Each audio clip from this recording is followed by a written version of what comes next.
Hey everyone, welcome to another edition of News You Can Use. I'm your host, Brandon Gonez, and there is a lot to get to today. But before we even do that, remember what you need to do, and that's subscribe to this channel, hit that notification bell, and follow us on all of our social media because we give you, literally, all the news you can use. By the way, if you haven't watched our one-on-one special with Dr. Teresa Tam, that's Canada's top doc, go and watch it right now. That came out on Sunday on the Brandon Gonez Show, and I can tell you this, it's blowing up.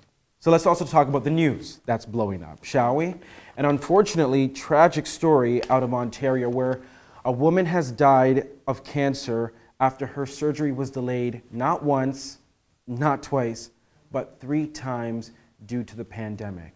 Now, her name hasn't been put out there, but her husband, whose name is Andy, well, he's speaking out about this tragic situation.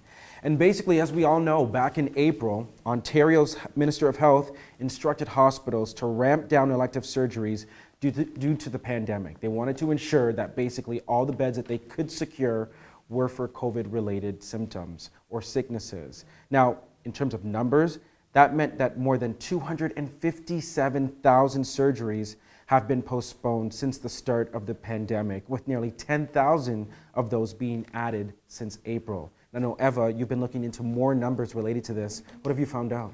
Ontario Health says about 600 fewer cancer surgeries are being done every week because more people are going into the ICUs due to COVID-19. So 600 per week or less surgeries are going on. Yeah, and it really is a tragic situation because there have been so many people who've come out and said, you know, are we prioritizing this pandemic over other illnesses? And unfortunately, this person has had to fall victim to that. So let us know how you feel about this heartbreaking story in the comments. Yeah. I think, sorry to cut you off. I think that it's interesting that we call them elective surgeries when it's like, that's literally like her life. Yeah. So for it to be like elective, like that's sad. I could cry. Are you feeling the emotions right now? Yeah. No, it's okay. It's a real thing. And I think for a lot of people, right, like, is this something that so many people across this country, across the world are going through? And it's like, how do you find that right balance? And then when you hear stories like this, it's like, are we actually doing the right things? Anyhow, let us know how you're feeling. We're going to get you a tissue. You know, a lot of news and confusion happening across Canada. Lots of confusion. When it comes about, you know, in terms of these vaccines.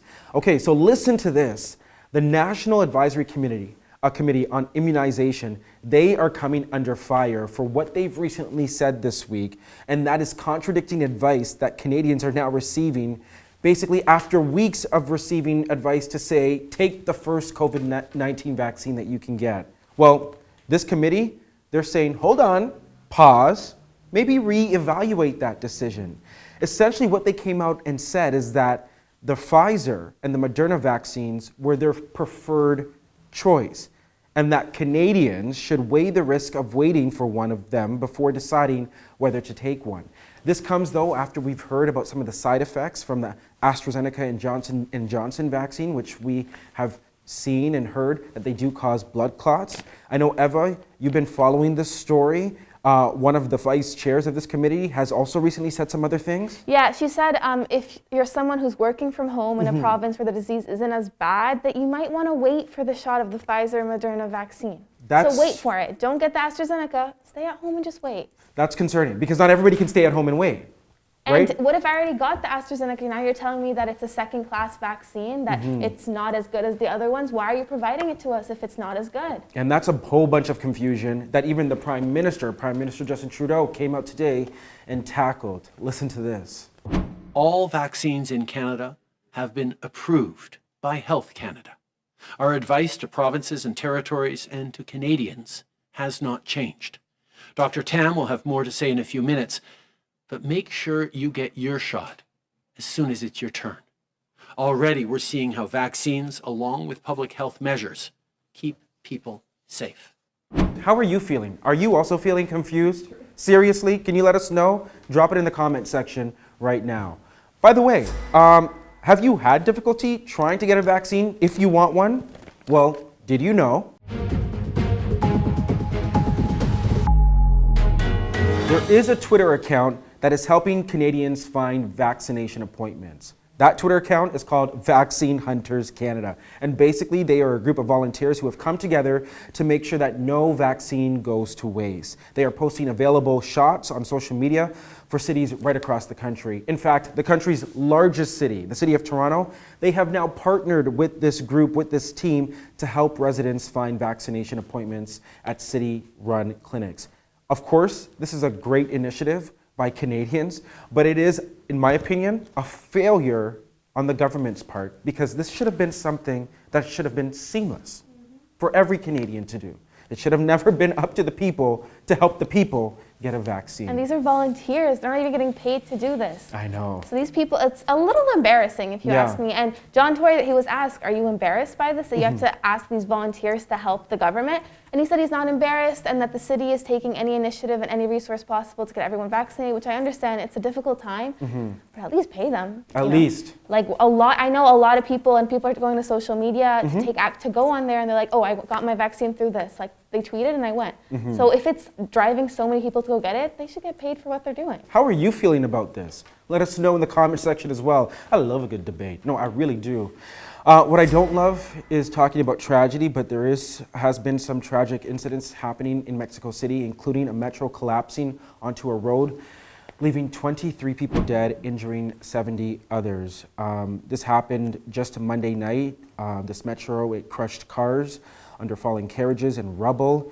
Eva, I know that you have more information about this, including criticism for Mexico City's mayor. Yeah, so they're saying that when the metro went over the girder, it had given over the overpass and it caused it to collapse, but there's an investigation going on. Now, a lot of people took to say that this is the fault of the former mayor of Mexico City from 2006, 2012, because immediately when the new line was built, there was accusation of poor construction, and because they did it really quickly and it was very cheap.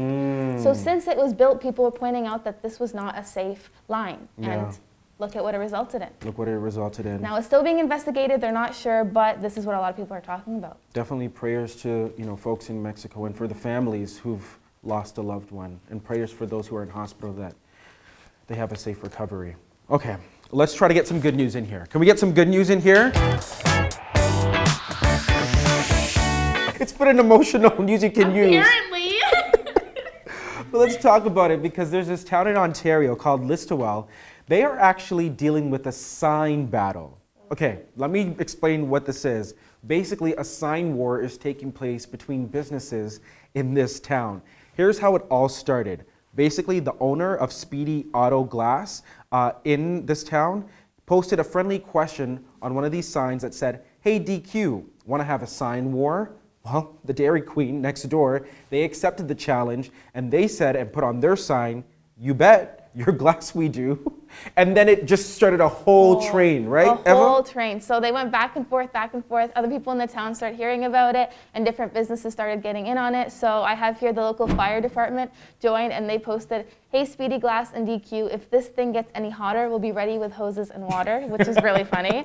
And then the bank, BMO, also got involved, and they posted on their wall, "Speedy Glass and DQ got things going, bank on us to keep it rolling."